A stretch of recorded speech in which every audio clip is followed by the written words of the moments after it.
Pemerintah memperpanjang pemberlakuan pembatasan kegiatan masyarakat PPKM mulai 26 Januari hari ini sampai 8 Februari mendatang.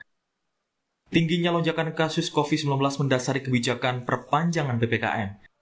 Dari hasil evaluasi pelaksanaan PPKM sejak 11 Januari lalu, 5 dari 7 provinsi yang melaksanakan PPKM mencatat penambahan kasus COVID-19. Dari hasil pengamatan di 73 kabupaten kota yang menerapkan PPKM, 29 kabupaten kota masih berada di zona resiko tinggi. Pemerintah mengimbau kepala daerah untuk mengevaluasi dan melaksanakan PPKM sesuai parameter yang sudah ditetapkan. Itu masih ada beberapa mulai penurunan, tapi kurvanya belum flatten, belum turun ke bawah. Hanya di Provinsi Banten dan Yogyakarta di beberapa tempat, sehingga diputuskan untuk diperpanjang selama 2 minggu, sehingga terus akan dilanjutkan di tanggal 26 Januari sampai tanggal 8 Februari. Jadi kami ulangi. Di Ibu Kota Jakarta, lonjakan pasien COVID-19 membuat ketersediaan ruang perawatan pasien COVID-19 hampir penuh dan 30%-nya diisi warga dari luar DKI. Wakil Gubernur DKI Jakarta Ahmad Riza Patria meminta kerjasama pemimpin daerah lain dan pemerintah pusat bersama-sama mengantisipasi jumlah lonjakan pasien COVID-19. Yang saya sampaikan perlunya koordinasi ke Pak Gubernur, juga berkoordinasi dengan pemerintah pusat. Melalui pemerintah pusat nanti akan mengkoordinasikan perlunya dukungan bantuan bagi daerah-daerah selain Jakarta, agar dapat juga mempersiapkan rumah sakit, tempat tidur, ruang ICU, dan fasilitas lainnya.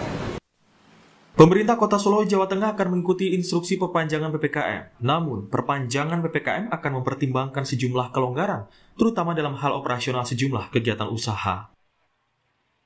Tapi kemarin sudah kirim surat ke saya, mohon minta jam operasionalnya ditinjau ulang.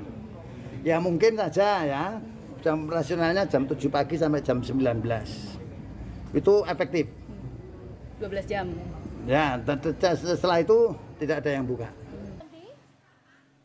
Pemberlakuan PPKM diakui memberatkan pelaku usaha. Sejumlah pedagang di Pasar Bunder, Sragen, Jawa Tengah mengeluhkan sepinya pembeli karena pembatasan waktu operasional oleh pemerintah. Ini kan sebetulnya harusnya rame, Pak. Isu hajatan ya. Karena hajatan nggak boleh, apa-apa nggak boleh. Jadinya ya lebih. Oh, karena gara-gara itu, Bu, ya?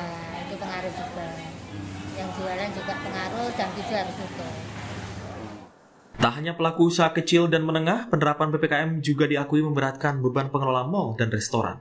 Mereka berharap pengetatan operasional bagi pelaku usaha dapat bersifat selektif. Kalau begini, kita akan lakukan nanti layoff lagi kepada karyawan lagi yang kena, yang tidak tidak masuk lagi, sehingga lebih banyak yang tutup gitu, daripada mempertahankan 25%. Saya kira itu kondisinya, jadi permohonan kita agar tidak diperpanjang. Jika ada evaluasi, kembali sebaiknya jam bukanya diperlonggar menjadi jam 9, khusus yang sudah menerapkan protokol kesehatan. Saat ini pemerintah dituntut untuk bisa menjaga keseimbangan penanganan kesehatan dan ekonomi di masa pandemi COVID-19 demi kesehatan dan keselamatan masyarakat. Tim Liputan Kompas TV, Jakarta.